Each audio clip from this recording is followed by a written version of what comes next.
Thomas currently serves as the Vice Chancellor for Administration Services and functions as the Chief Financial Officer and the Facilities Officer for University of Wisconsin Oshkosh. He's been with UW Oshkosh since 2000 and previously held a similar position at West Virginia, the West Virginia Higher Education Central Office. Tom also worked for UW-Madison and the University of Wisconsin system starting in 65 up through 95. He holds a degree in accounting from the University of Wisconsin-Madison and is a certified public accountant. So for those of you that need to talk numbers, Tom's the guy that's going to talk numbers for us. He's also a veteran with service in the Marine Corps and the Navy, and is a sports official in his free time. So help me in welcoming Tom to this.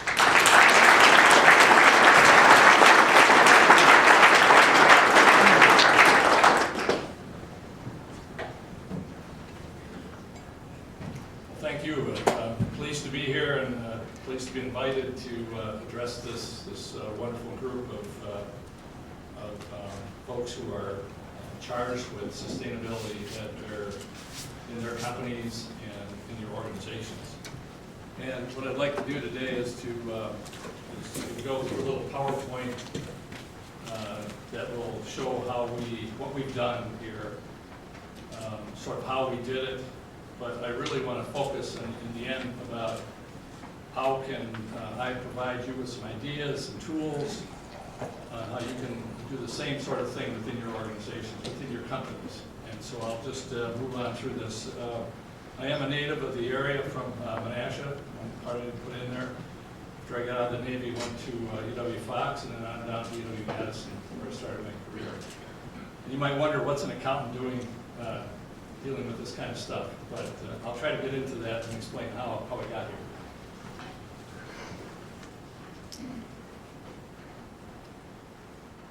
So again, here's what we've done, how we did it, what's next for UWO, what should you do, and how can you do it? It's kind of the theme of what I'm trying to talk about.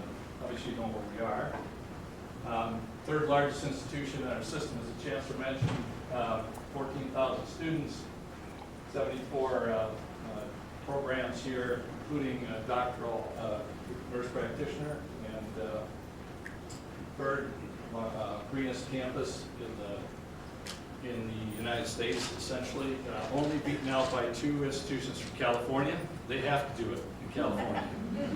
We have a choice in the United States, so we're really proud of the fact that Wisconsin was able to rise up into that great territory with those folks. First fair trade institution in the United States, and a charter member of ACOR, which is the American Council on Renewable Energy. A few others, obviously the President's climate commitment, and many councils and groups as well. We have done some wind purchases, etc., and I'll get into that. With us today is Brian Kermath. He's the Director of Sustainability, whom a number of you probably know as well, and Amy Niendorf, who's working toward our Renewable Energy Center initiatives. So here's a few pictures of groundbreakings. We all love those little opportunities. I'm sure you have some of those in your office as well. This is a picture of Sage Hall, which is Gold Lead design. Some of you may have parked over there. You see these crazy looking flares here. They're really, our former chancellor wanted these on campus to show our commitment to renewable energy. Production is there. We have PPA with power purchase agreement with WPS on it, but again, it's a demonstration that this institution is committed to this journey. These are some of the numbers on our performance here. 2.3 million performance contracts. That's actually rising. We have 5 such contracts to increase our performance, deal with our controls, etc. We get about $800,000 in savings from those, and about 10 to 20% energy use reduction. We believe that's higher at this point. Is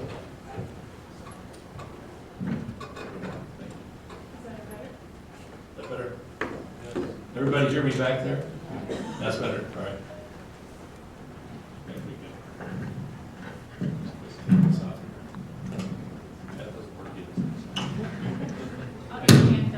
I work here, so.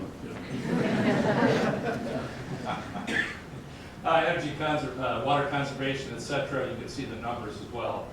Our very first project was to deal with the water costs here in the city of Oshkosh, the highest in the state. And so we were able to save 25 million gallons a year based on all the controls we put into our residence halls, water flowage, et cetera. So that was one of our first journeys. And this was done on a performance contract, so that, as I'll talk about ROI and other parts of it later, the flow of savings back into our accounts from that allowed us to pay the debt as well as save dollars. Green power purchases, we started out with trying to make a commitment to renewable energy, and our first foray was to work with Wisconsin Public Service to purchase some green credits. And we did that through wind purchases at 3% of our electrical usage here. And that had grown to about 10% over the years. The state of Wisconsin also committed to 10% for all institutions throughout our system. So in effect, we had 20% worth of credits against our account. Again, a number of panels that we have, you may have seen some of those coming in here, but PVs, solar thermal to geothermal systems, 121 wells. We have 3 such systems in here on campus. And around the landscaping, certainly bioswales and beds, et cetera, very large commitment for us. We're part of something called Tree Campus USA since 2010, making a commitment to make this place not only look good, but also to deal with the groundwater and other kinds of keep that out of our system, our river systems. And of course, recycling and et cetera. Also dealing with transportation as our students come up from Milwaukee, Madison, other parts of the state, providing transportation for them in various ways through the Zoom ride, through bus services, et cetera.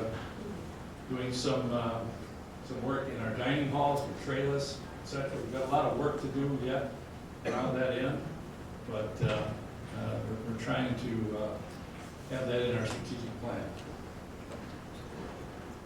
So our strategy is to become, is to be focused on renewable energy assets, to do research and development, which is what universities are supposed to do, as Tom indicated earlier. That's part of our mission. And to help that transfer into the private sector so that you can adopt those and that they make sense for your organization.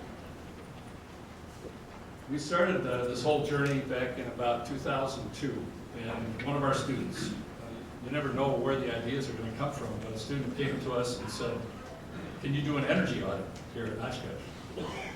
And of course, we weren't really focused on this sustainability as much back then. And I said, sure, we can do that.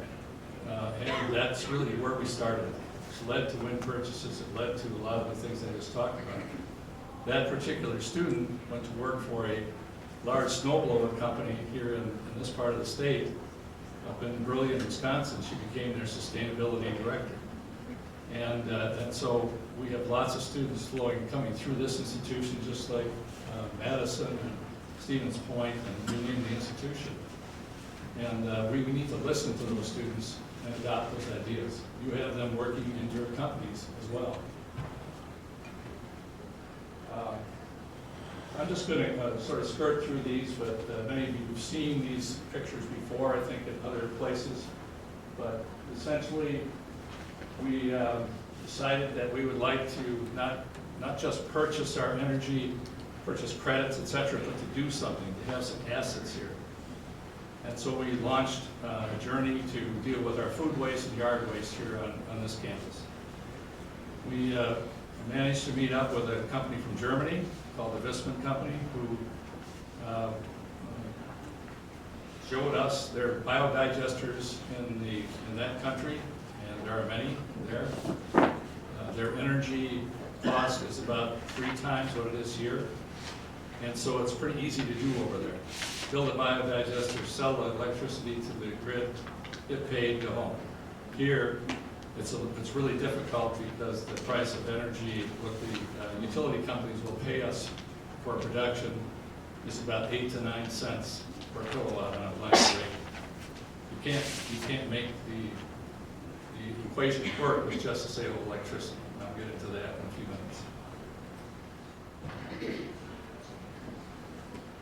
So here are the 3 biodigesters that we have associated with our campus at this point. One is a dry fermentation, which is an indoor compost. That's this one. And I don't believe that this group is going to be touring any of our facilities across campus today. I think you're staying in this building, but we can certainly arrange for that at some point if someone has an interest. Second one is a very large farm in Rosendale, Wisconsin, just a little bit southwest of here.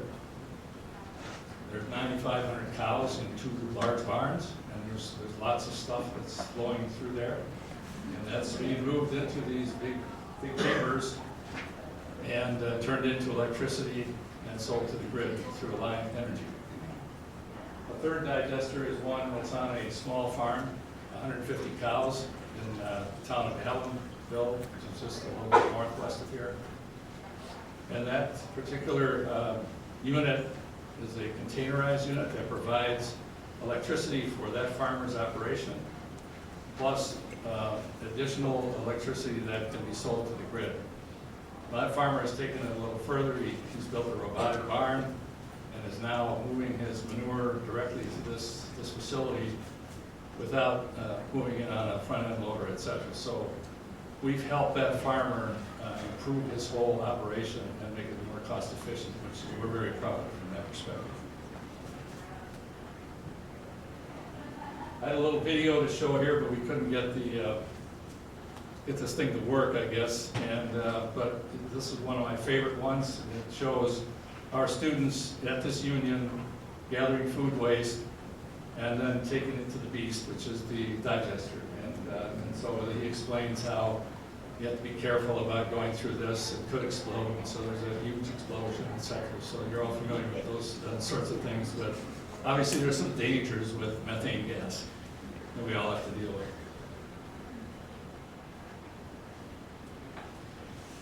Just some metrics on production of those units. Won't go through those, but just to point out that we pay a lot of attention to the costs and the cost of goods sold on these kinds of units, just like you do in your companies, as well as what those trends tell us. And so that's an important facet here. Just another chart that shows the same thing. Recently, we started producing something called Titan Gold. So as you think about any kind of a unit, your company, for example, as you build a product, you have to make sure that it's worth putting in place. Whatever kind of a widget or a piece of equipment it is, it has to make sense. It has to bring profit to your company. In this case, in selling electricity directly to the grid, 9 cents doesn't pay the bills. It will not pay for the mortgage to build that unit. So we have to come up with other ways to produce revenue. In this case, we have 10,000 tons of yard food waste going into a unit. We have 10,000 tons coming out.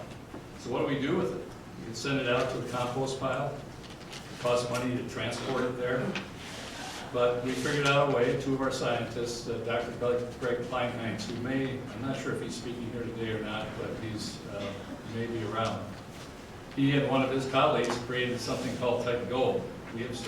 Our students have started bagging this product. We will be featuring it in several stores in this area, more than likely Fleet Farm and Steins, and hopefully take it across the state. Now, people in Whitewater might want Warhawk Gold or something, or Madison Badger Gold, but this is labeled after our mascot, and it will take this project into the black, and so we're very proud of that. In addition to this one project that was just approved yesterday at the State Building Commission is a waste heat transfer to our Campus Services Center. So it's a project I've been working on for some 4 to 5 years, and as you use all of the assets, all of the production capabilities of a unit like this, just like you would in a product that you develop at your company. We came up with the idea of taking the waste heat from a generator, capturing it, and sending it to heat another building. And so you may have tried that in your businesses as well, I'm not sure, but it was very difficult convincing the state of Wisconsin that this project was worth approval, if you will. But we finally got it through, and so we'll be putting this in place in the spring. And so that completes the cycle of using all of the materials that come into this unit and putting it back into use in some way. So that's really the goal. And we have more links, et cetera, in this northeast Wisconsin about our particular products. You can see some of our students working on bagging that type gold. I don't know if any of them are here or not today, but raise your hand if you're on there. This one was another video that I had when I was over in Germany. I recently spoke to the Zookeepers of America, the facilities directors, and they say, what would I have in common with the zookeepers of America? And so what I said to them is, well, we're just like you guys. We're a public entity. We have lots of people that we have to herd around, students, animals, but we are, lots of public come through our facilities. We're a demonstration. So if you think of all of the people who go through a zoo and your kids, you, all your families, it shows how you can use renewable energy. In this particular facility, there was a biodigester, a small one like the one we have on campus, and they take the manure and the waste from that facility, turn it back into use in terms of electricity for their facilities there. We also, as a result of adopting our biodigesters, have created something called the ERIC Lab, which is a biomass testing laboratory.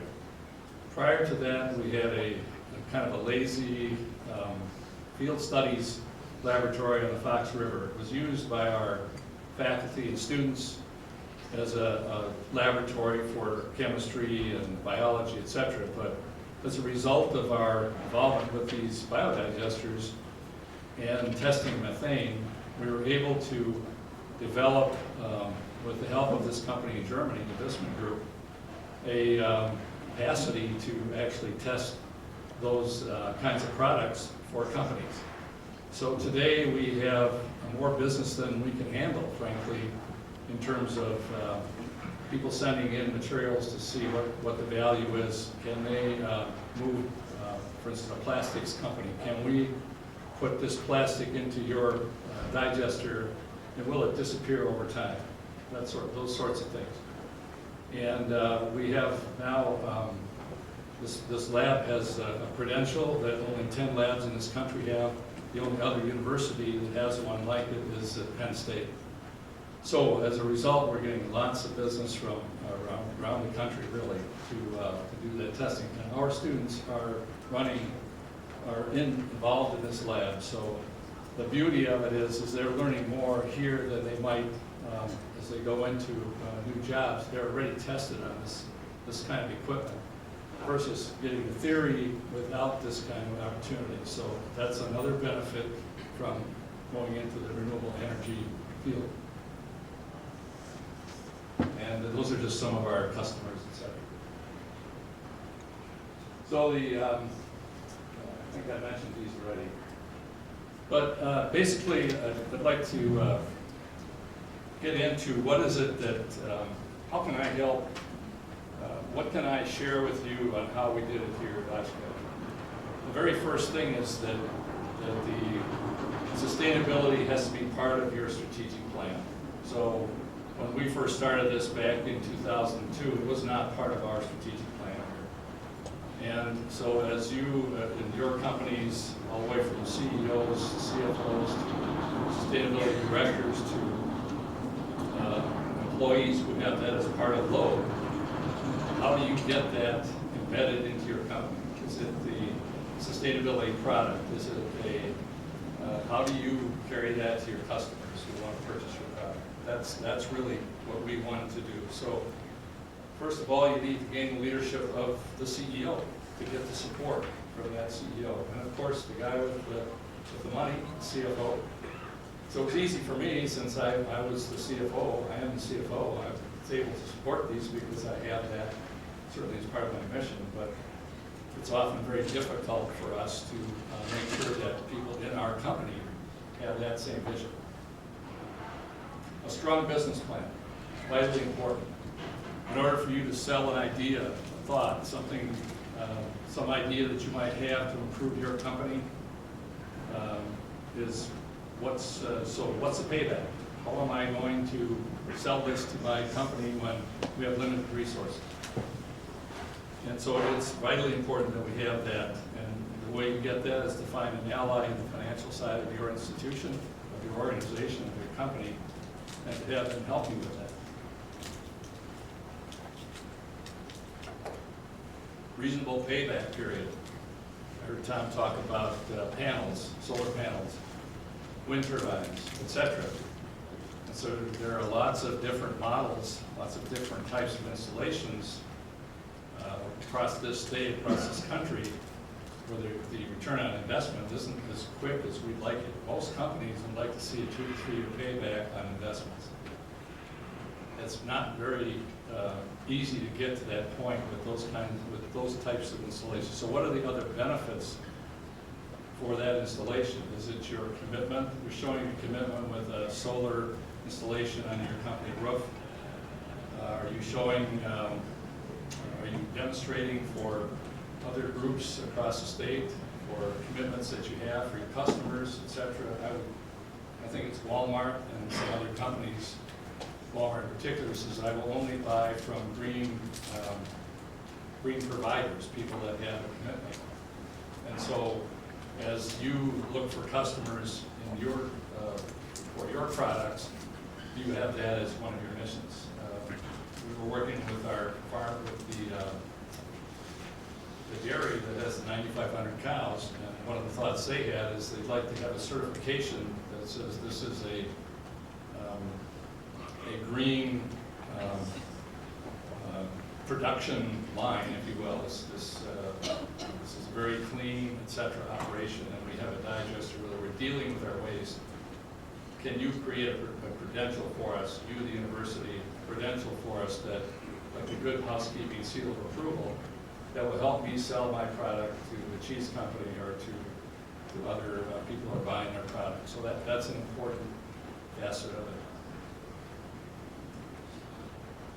Oftentimes, we have an idea, we think it's the greatest thing since sliced bread, we're very passionate about it, and it's like deer in the headlights. Somebody looks at it and says, what?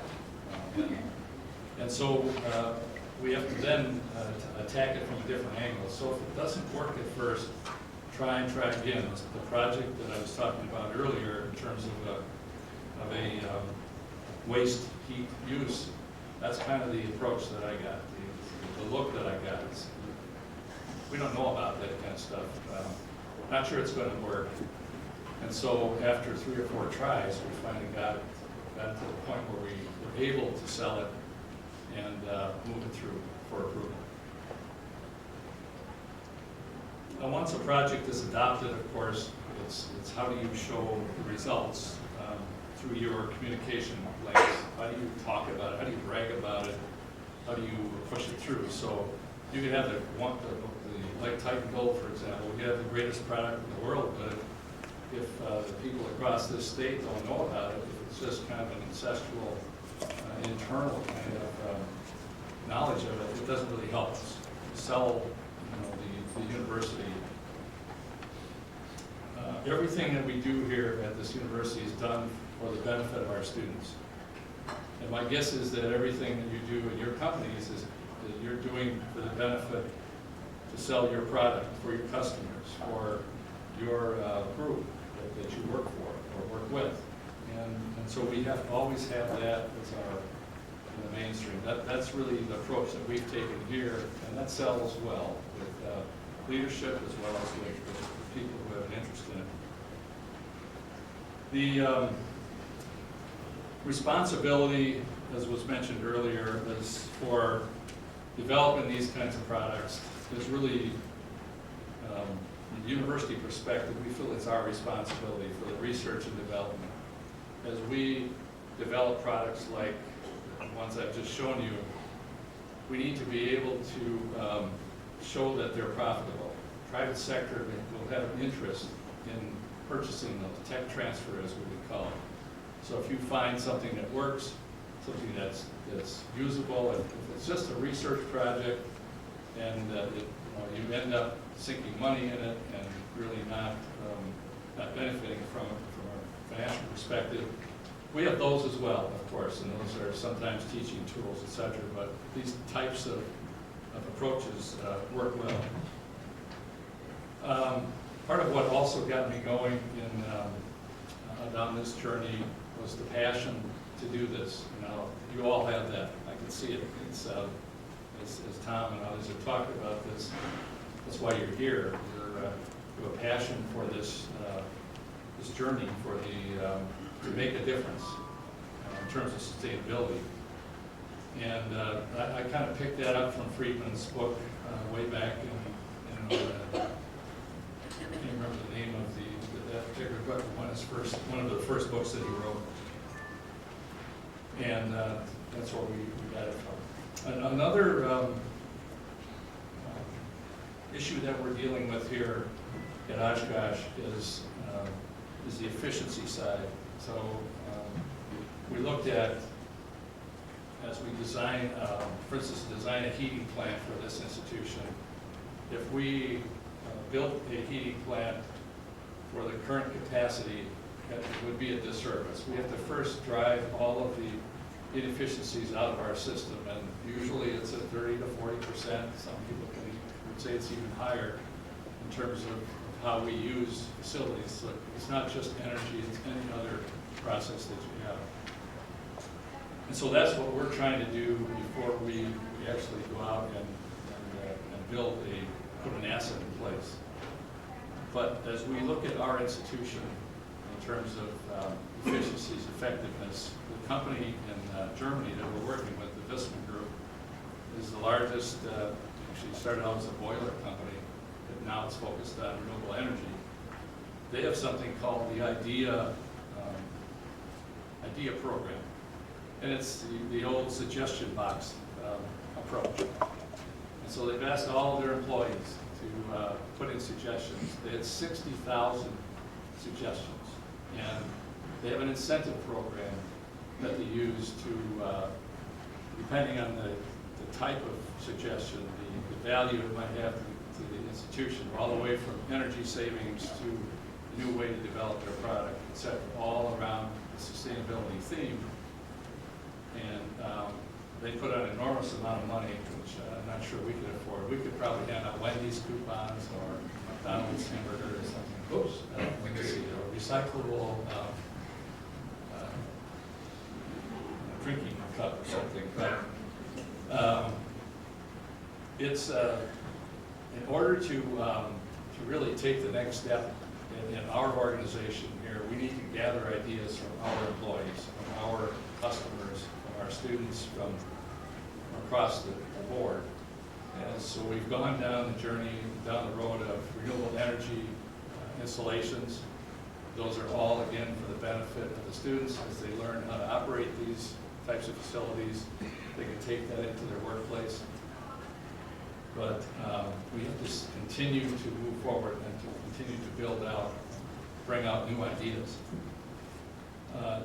How do we finance all of these projects? I think that's something that many people ask us about. We were able to use our foundation. So the University of Wisconsin-Oshkosh Foundation, led by Art Rathjen, who was here earlier, I think he's left now, came to us at one point, their directors, and said, we would like to do more for this institution than just raise scholarship money. So we have Greg Culver, many of you might know, a number of prominent businessmen on our board, and they're CEOs of their companies. They're used to doing more than just going out and asking for money for scholarships. So they wanted to help us with that. So we said, well, we have some projects for you. that you could help us with. How can you help us build a biodigester? How can you help us purchase a hotel in downtown Oshkosh that needs to be refurbished? And the foundation itself does not have millions of dollars to just give to a project, but they can be the front for for borrowing that money from a bank.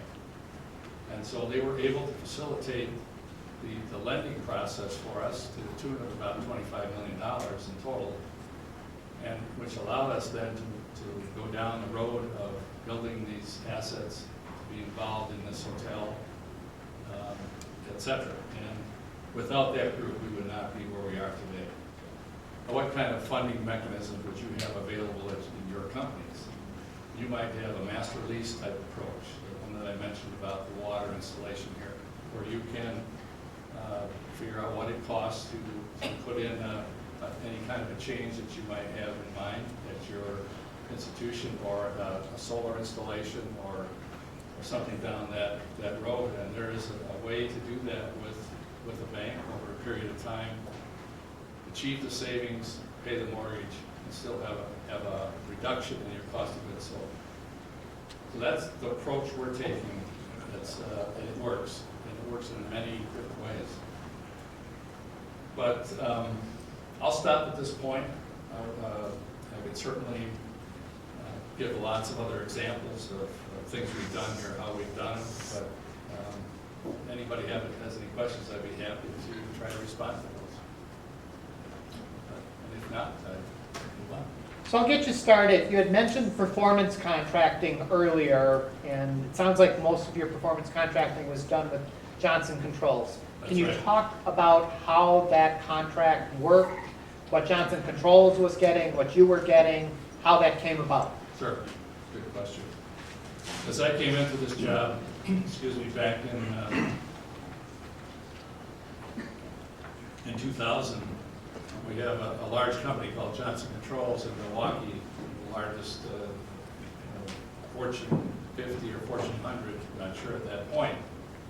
And I was wondering, why aren't we doing business with that company? Well, I learned that we were doing some business with that group. So as we built buildings on this campus, they were usually our partner for the controls and those sorts of things.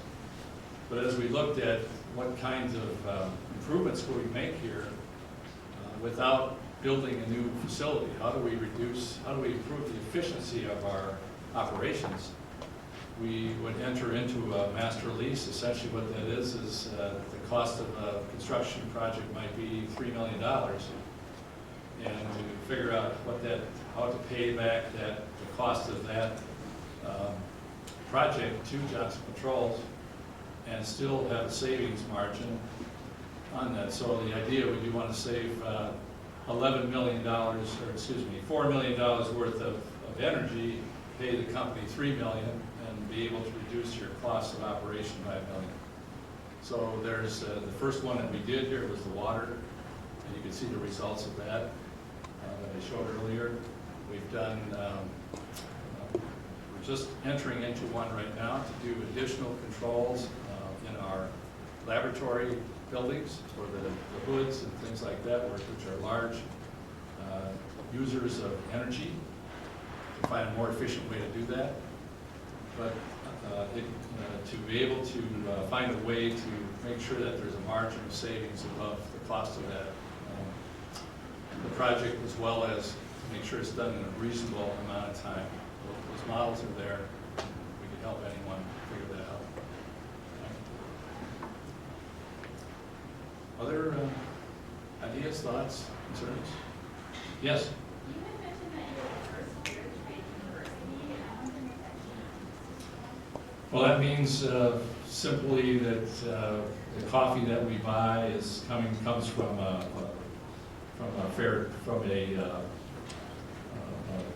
trade, or a country that produces those coffees with fairly paid workers, etc. So if you look across the clothing issues that you see that might be done in a third world country where they have child labor, they have very low wages, etc. So it's the concept of making sure that that we're honoring those workers' rights as well. And so here we've adopted those principles. I think the Chancellor talked about 4 components of sustainability, so that it's right in that wheelhouse. And this was done back in 2001. We signed a charter, a world charter, Earth Charter concept, and fair trade is a part of that. One of our professors was a leader in that movement. Yes? Did you guys see any increase in the rate that the students were creating organic waste after implementing the digesters? In terms of the amount of waste that they were... Yeah, so like a rebound effect. So as we're trying to, that would be the feed the beast concept, is what you're talking about. As we look at this facility, we're trying to make sure that all of their organic waste would go into a container, etc. Actually, the motto or the mantra we had was leave some food on your plate so that we can put it into the digester, but unfortunately they're eating it all. So we think that the future here is more with the utensils and with the plates, etc. Any kind of product that we use in this union that can be recycled and put through that digester is the way to go with it. In Germany, for example, in the communities there, they have bins on the streets so that the citizens actually carry their waste to these bins, whether it's a food waste bin, it's a trash bin, it's a recyclable bin, etc. In this country, we don't have that education. We haven't trained people, even in restaurants. The biggest provider of food waste for us is a company called Sannamax, who does a pre-consumer collection from Walmart, from the grocery stores, etc. Brings that over. They pay us $10 to $15 a ton to put it into our digester. They save the cost for them to take it to the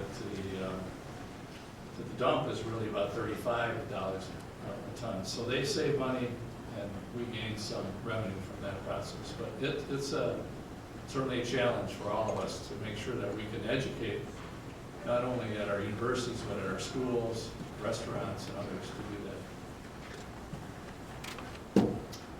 All right. Well,